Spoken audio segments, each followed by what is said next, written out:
everyone. Welcome to Perormacast Season 2, Episode 3. Today we have a great guest on the line, and I'll give you an introduction. Joshua Noland, all the way from Southern California. And before we start, I want to just remind you to please subscribe to my YouTube channel at Joshua Montrose, and you can follow me on Instagram. There's going to be amazing giveaways down the line, amazing guests, cutting edge about health, and even some biohacking guests later on. So it's going to be quite the ride. So let's welcome Joshua Noland, he's on his fitness and health journey. He's written a book on nutrition and specifically low carbs, protein, and fitness and recovery, and how that's changed his life. How are you doing, Josh? I'm doing great. I'm feeling good. I just finished my workout this morning, and I'm really excited to be here talking to you all. Great. Tell me about your book. I want to hear about your book. Yeah, I just published my first book last year. It's called Living the Protein Lifestyle, and it's my story of how I took charge of my own health. I was really overweight. I had a lot of food addiction problems, and I was really depressed. And one day I was walking up my steps to my house. It was only a few steps, and I was out of breath, and I just had had enough of it, and I decided that I wanted to do something about it. So I started talking to a therapist, and they recommended meditation. Now, I never considered doing meditation myself, but I was ready for a change, and I needed something new, so I was open to new things, and I tried it, and I really liked it. I liked how I felt afterwards. I felt calm, and I felt like I had more mental bandwidth to deal with things throughout the day. And then I also started working out. I started doing strength training a few days a week, and those things alone just helped me feel really good. But I had a lot of weight to lose, and so I started changing my diet. I started adding more protein and more whole foods and less processed foods. And that's what the book's about. It's about my story of how I took my health into my own hands, and it includes the tips and methods that I use to find lasting success. Amazing, Joshua. A lot of people who I've been speaking to, the guests in the podcast, always starts with a story of what happened to them, like whether they're in pain, including myself, actually. That wasn't like very rarely there's someone that comes from this is what I'm going to do, like health and fitness, whatever the case is. It comes from within, like whether in your case, running, like climbing up the stairs, can't breathe properly, overweight, or in my case, lower back pain, couldn't move on that Mm, point of view, and felt like an old man. There's always some kind of catalyst that drives health, because I think people are really, they understand that health is actually your wealth, and without it, you can't really do much. right. Yeah. So, how did it play in terms of mental health? Because mental health is really important. Tell me your experience, how it changed your mindset to be able to like having this obese like person, and then change your mental, it's enough's enough. Were you sick and tired of being sick and tired? What was the Mm, process or experience for you like? yeah, definitely. I've experienced back pain most of my life too. When I was younger, I did catering, and that is super stressful on the body. And yeah, I dealt with back pain for a long time. I was in a pain management clinic where they were giving me all kinds of hardcore medications, and I was feeling really down, feeling really depressed, and backed up. Those hardcore pain meds can really do a number on your digestion. And I took into my own hands to recover. I started swimming, and it made me feel better. I was really in a bad place, feeling so much pain for so long. And when I started taking care of myself, I started feeling better. And part of my method, the protein lifestyle protocol, is recovery, and I include mental health in that. And in my book, I state that I believe mental health is the most important aspect of overall health. I mean, if you don't care enough about yourself to take care of your health, then nothing else really matters. You're not going to eat the foods that you need to thrive, and you're not going to move as much as you need to be strong. And gratitude. I think having gratitude and having a practice of gratitude, maybe sitting down every day and writing down what you're thankful for, what you're grateful for in your life, whether it's your health or things you have or people you have in your life, that's really important. Um, just having a positive mindset and trying to see the best side of things, and having a positive attitude is really important. And I think it's critical No, for it's a everyone. No matter what you're dealing with, if you have problems or you don't have problems, to talk to someone, someone that's unbiased, that know that Joshua, are can we tell losing you a little everything you bit? feel, and they can give you advice. And yeah, so it's really important. It's the most important thing. Mental health, Yeah, mental I agree. It's well-being. really, really, really important. A lot of people know, like, they know that, health is important. They know that, they need to eat right. They need to improve their nutrition. They need to get off the couch and train, but it's just too hard for them. It's easier to just stay on the couch, order takeouts, just sit and binge or watch this series, then go to sleep and repeat the day because it's just too tired. How does one, like, how do you, for you, for example, how do you get out of that like negative cycle? I mean, I know, you had to have some kind of catalyst, but after a certain point, when you reach your goal, whether it's fat loss or, better space, and you're like, no, you can put the brakes on a little bit and relax and take it easy. And then it's often people fall back into that like negative cycle, and it's a constant battle. I need to do this, but no, I'm too tired. I don't feel like it. Yeah, what do you have to say on that? That's a very big challenge for a lot of people. There's a few methods that you can use to try to overcome those feelings of not wanting to do things. Being prepared if you want to work out in the morning, being prepared and having your workout clothes and having your workout routine figured out, and just making a commitment that when I get up, I'm gonna work out, and having the stuff right there is makes it more easy to get it done. And also, kind of playing mind games with yourself, saying, okay, I'm gonna count down starting from 5 down to 1. And when I get to 1, I'm gonna get up and I'm gonna put my workout clothes on, and I'm just gonna do 5 minutes. I'm just gonna do 5 minutes, and that's it. And then once you get going, you get into it, and you do the whole workout, normally. And even if you do only 5 minutes, that's way better than. So it's really challenging for a lot of people. People are really struggling. So much social media, they just get on there and they just keep scrolling, and it's really, really bad for mental health. And yeah, what else? What else? Um, yeah, that's all I got for now.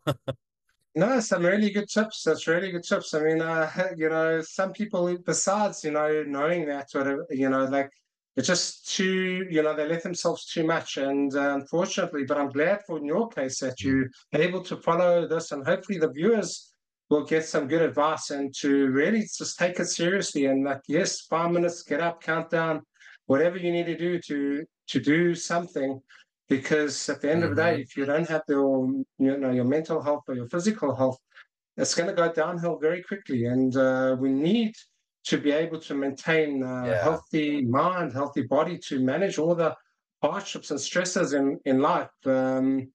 Otherwise, the stresses happen to everyone, whether you're healthy or not. So just how you manage them, it's really important. And I'm sure you do that with the recovery. And I wanted to ask you, like, also from your nutrition point of view, how important is it to eat right, to maintain, the right nutrition standards? And I know your book is low carb diet. How did you find out low carb was for you?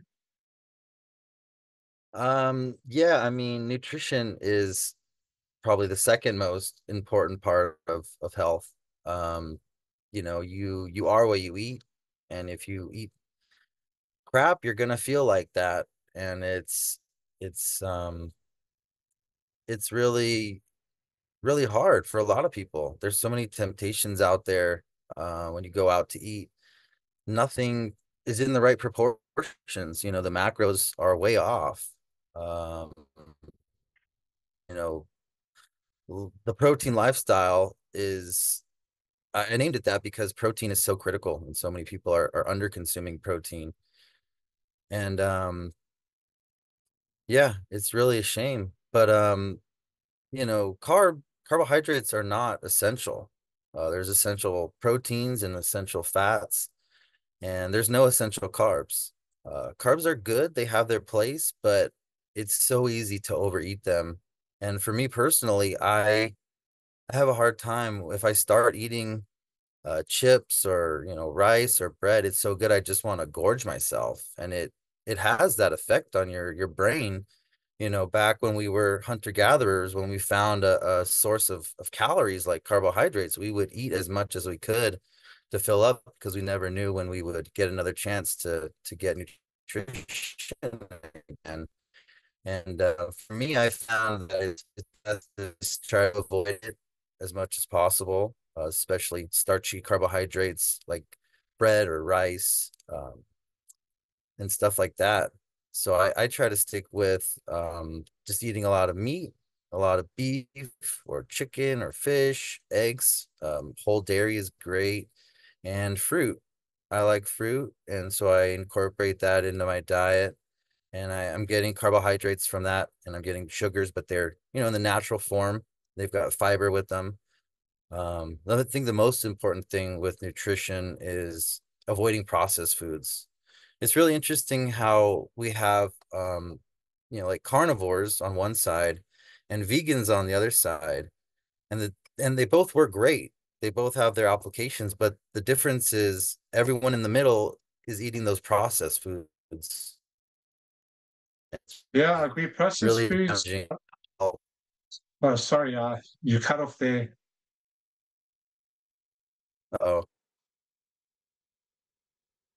So yeah, I mean, just all the sugars and the ultra processed seed and vegetable oils, and the lack of fiber in these ultra processed foods are killing us. And they're so addicting. I mean, they're designed to be addicting. If you've read The Dorito Effect, it's a great book, and they go into a lot of detail about how they design these foods to be super addictive, and there's just no nutrition, and your connection to your natural ability to crave what your body needs gets disrupted with all these artificial flavors. Yeah, I think you hit, obviously, like with processed foods and chemicals that's so mass consumed in the market, it causes huge amount of health issues and problems.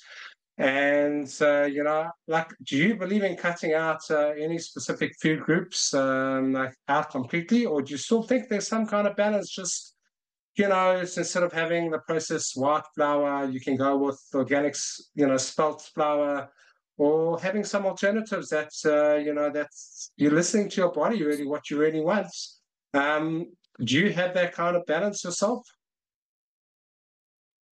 Yeah, I try to find balance in everything, and with eating too.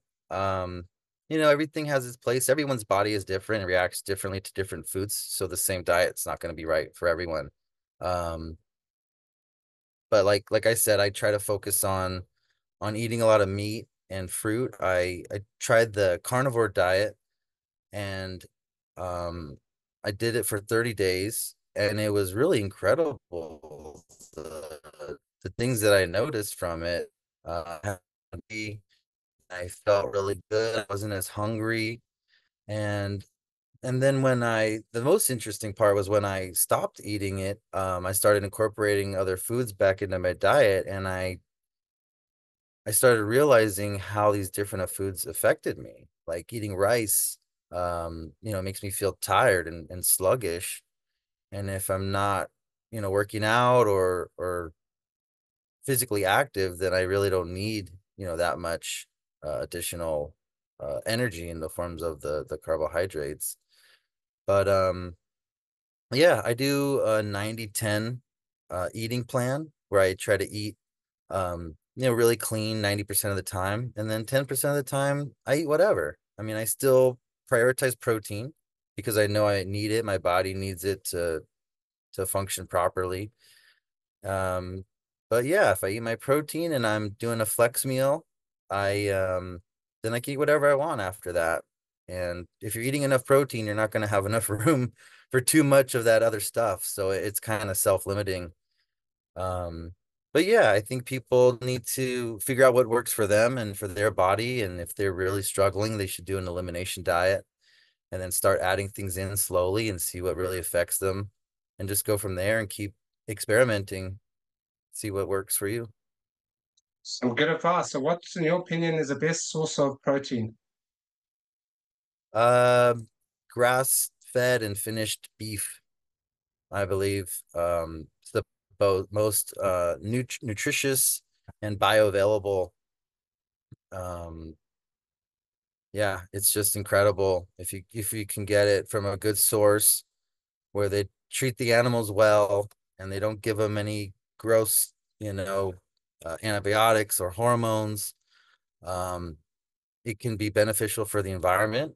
You can sequester a lot of carbon by putting cows on grass. And if you manage them right and you move them around before they decimate the grass, you improve the quality of the pasture, and it can be beneficial for everyone. And when you eat nose to tail, that means eating the whole animal, including the organs like the liver and the heart. You can get all the vitamins and minerals that you really need. Um, and so it's really great. But I mean, any animal protein is good. You want to try to get the cleanest that you can, organic or pasture raised. But even if you can't, it's better than eating, ultra processed foods. And I support people choosing their diet, what they want to eat, and if they want to be vegetarian or vegan, that's great. But it's challenging to get enough high quality protein on those types of diets. A lot of people, eat impossible burgers or these fake meat products, and they are really just ultra processed foods disguised as health foods, and it's really a shame. But you can combine, different plant foods to make whole proteins like beans and rice, but that can be problematic too because they're so calorie dense that you have to eat so much to get enough protein that you're gonna overconsume. And it's tricky. It's really tricky. I don't have too much advice So for then, people that are into eating animal products. yeah, like it's on the one extreme, you've got different extremes, right? So you've got the carnivore on the one extreme, carnivore only diets, and then the vegan, which is on the other extreme, no animal products whatsoever. So how, I mean, like, there are a lot of viewers out there that are going to be vegans, vegetarians, a little bit of fish maybe, but and everywhere in between. But how do you, like, what would you recommend? I mean, protein is essential for muscle building, growth, and whatever the case is, as we know. It's the building blocks. And with vegans, I mean, like, they don't really have much of a choice. So they rely on like a lot of supplements. And a lot of them won't even have like whey protein. So they'll have pea protein or I don't know, there are a lot of other supplements. What do you think about all those supplements out there?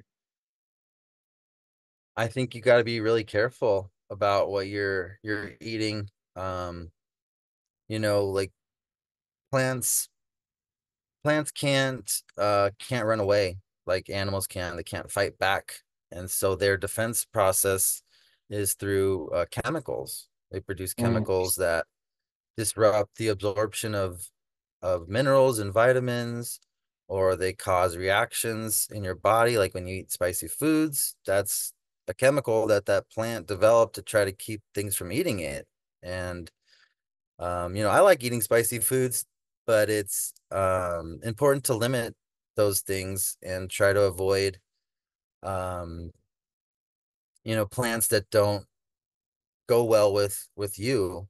and it's just tricky. It's really tricky if you're gonna eat a vegan diet and avoid all processed foods. It's very challenging to get enough protein and fat.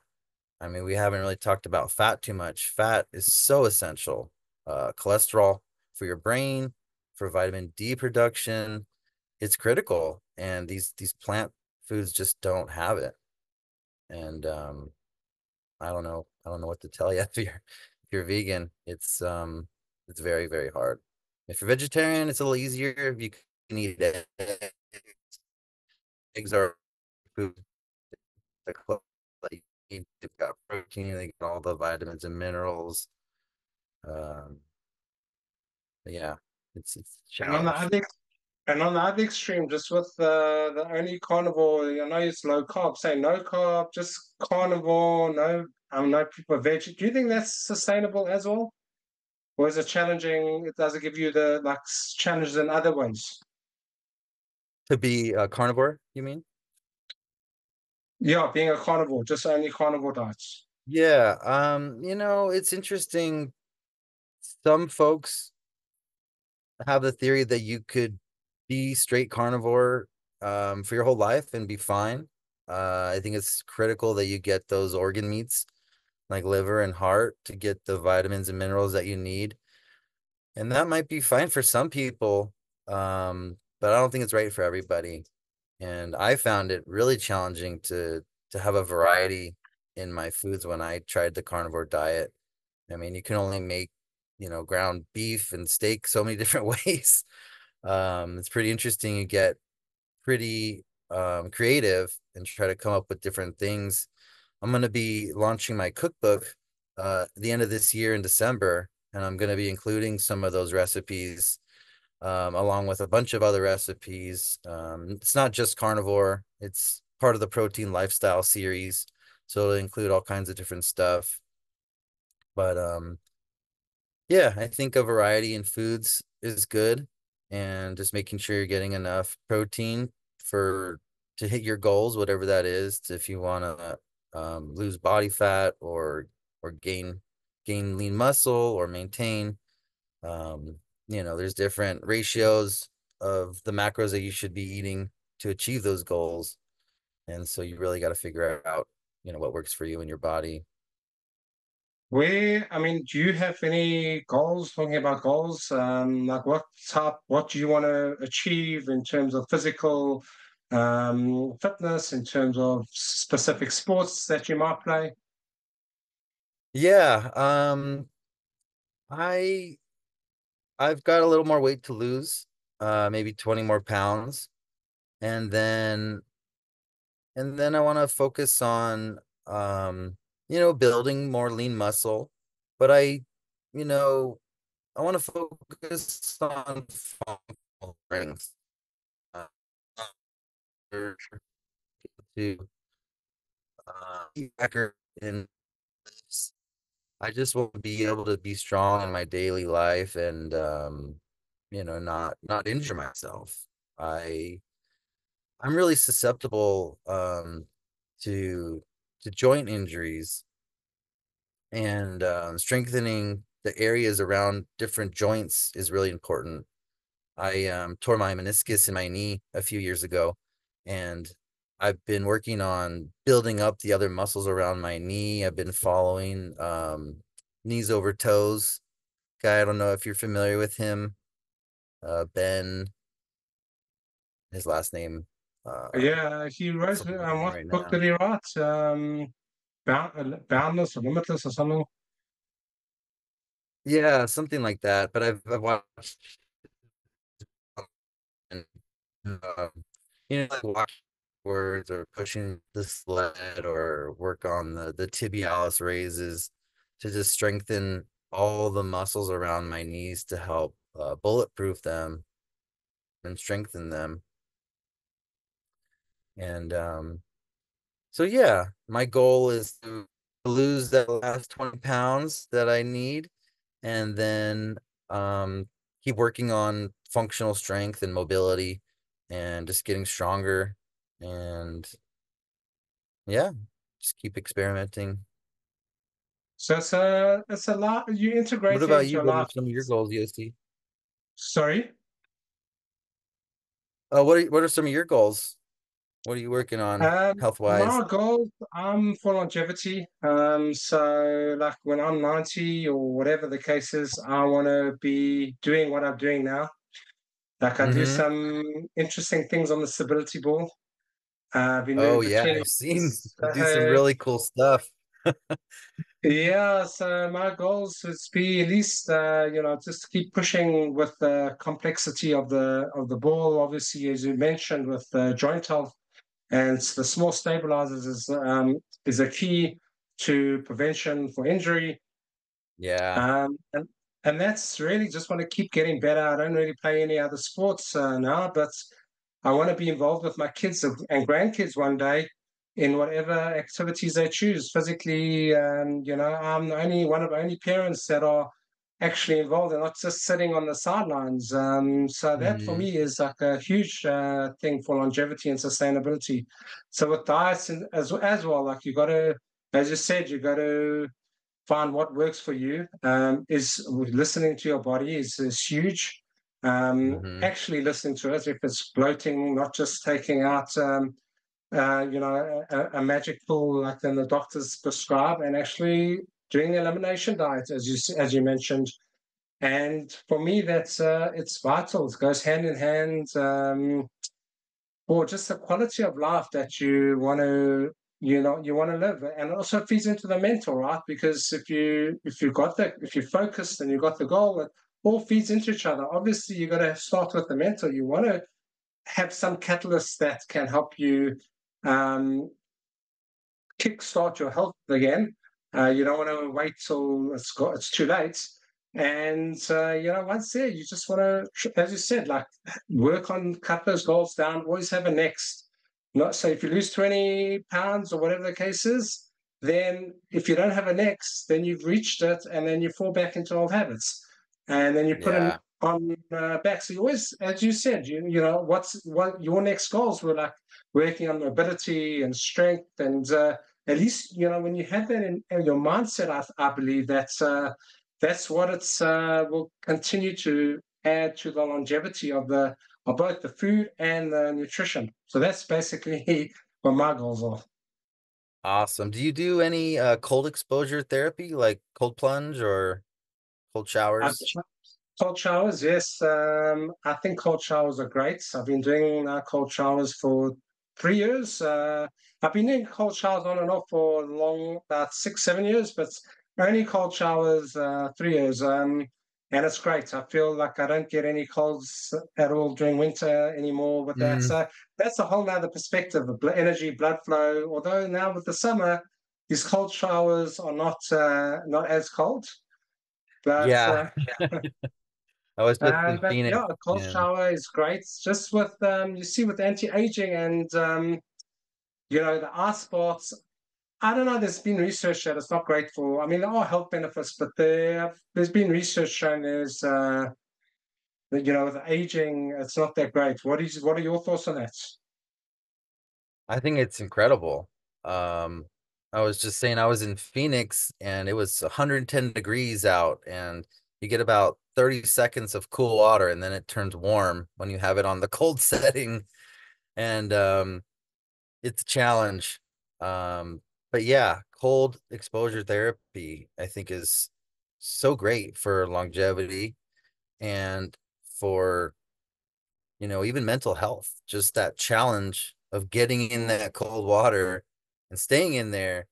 It's so rewarding when you get out. And then when you get out, you get that feeling like, oh my God, I feel so good. And you're so energized. Energize, It's yeah. really transformative. Yeah, there's so many benefits. And then I also enjoy the sauna, the dry sauna. Another mental challenge to get in there and do your 20 minutes. You might have to work your way up to that, but setting yourself a goal and then when your body's telling you, I need to get out, I need to get out, you just stick with it and stay till the end. And then when you get out, you feel so good. You can go in the cold plunge after that, and that is exhilarating when you go from the sauna to the cold plunge. But it's important for people to understand that Um, you want to do these things in the right order, in the right time and place. For example, the cold plunge, you want to do that before you do strength training. You don't want to do any strength training after, because it'll diminish your returns um, on your hypertrophy and your strength building. So, but yeah, those are some great tools. Amazing. So just we're running a little bit out of time. So just what three things can someone do to, to start living like either the protein lifestyle or the health lifestyle? What are your action steps? Yeah, start prioritizing protein. Figure out how much protein your body needs to hit your goals, and eat that protein first. That's number one. The second thing would be just go for a walk after every meal, even if it's just 5 minutes. Going for walks outside, it's going to do so many things for you. It's going to expose you to sunlight, which is vital for vitamin D production and your circadian rhythm, which is, helps you sleep, your sleep cycle. And just getting that fresh air and being in nature is so important for your mental health. And the last thing would be to focus on your mental well-being. Start a gratitude practice, or practice having a positive mindset. If you're, stressed out or anxious, try doing some grounding techniques. Try just looking around and taking some deep breaths and notice what's around you, notice the different colors, notice the different sounds, and just try to be in the moment. And that'll really help you with that and overall health. Some really great steps, and it doesn't seem too difficult. Anyone can really, I mean, most people can like walk around and go out and to say, as you said, it's important to get moving. Mhm. Something. I'm actually the way I move when I'm sitting on a stability ball, and I'm getting my movement in a Yeah, there. that's awesome. So there's a lot of different ways to move, but those like just keep it simple and don't make it too complicated and don't overwhelm yourself. Don't have a goal too crazy. Like I want to go in the sauna for like half 20 minutes and to begin with, as you said, it has a time and place and it Hmm. slowly worked, each goal. And then I think over time you start you're transforming yourself. And that's what it's about, I think. Definitely. Yeah, it's really important. And I don't think we talked about it all, but fasting, intermittent fasting, or even extended fasting can be, oh, there comes the dogs. Fasting can be great for calorie restriction or for longevity, and just getting used to that feeling of being hungry can be really helpful to let your gut clear out all the food, help your liver clear out all the excess fat. And yeah, just wanted to mention fasting before we Yeah, go. And definitely. Fasting also is also a big part of it. mhm. Yeah, as I said, we're running out of time. There's so much to go into, to so many different topics to go into, which we could maybe at another podcast. But I want to thank Josh for being a guest on a podcast, and just please hit the subscribe. And there's a lot of exciting things coming this way. And Thank we'll you see so you much, next. Jesse. This was a pleasure. It was a lot of fun. I can't wait to do it again. And if you guys want to learn more about me, you can visit my website, joshnoland.com, JOSHNOLAND. I've got a lot of free resources there, including my 3 top high protein, low carb recipes that can help you get started on your health evolution today. All the details will be put up as well, so make sure to hit the follow button.